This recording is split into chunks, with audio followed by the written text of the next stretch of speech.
Je m'appelle Delphine Roy et je suis responsable du programme Santé et Autonomie à l'Institut des politiques publiques.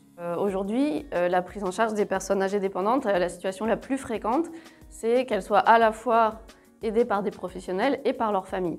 Leur famille, on assimile un peu aide familiale et aide de l'entourage parce que 93% des aidants informels font partie de la famille des personnes aidées.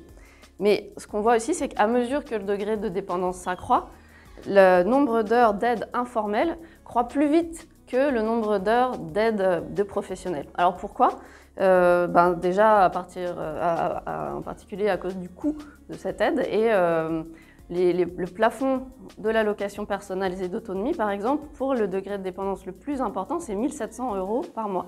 Donc ça permet de payer de 16 à 20 heures par semaine, si on prend un coût de l'heure dans 20 à 25 € environ. Donc c'est beaucoup moins que ce qu'on voit comme aide totale.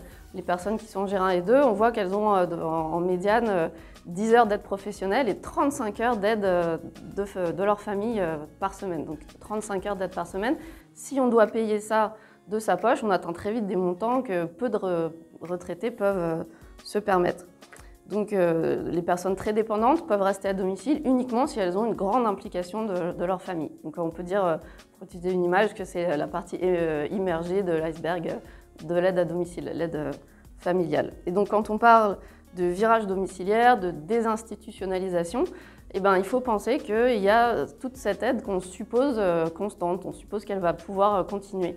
Et ce n'est pas forcément le cas parce qu'on voit bien que les baby-boomers d'aujourd'hui sont en position d'aider leurs parents dépendants, qui sont moins nombreux qu'eux, par définition, alors que quand eux seront dépendants, leurs enfants seront moins nombreux qu'eux. Ils seront plus souvent en couple, peut-être, mais leur conjoint sera peut-être plus dépendant.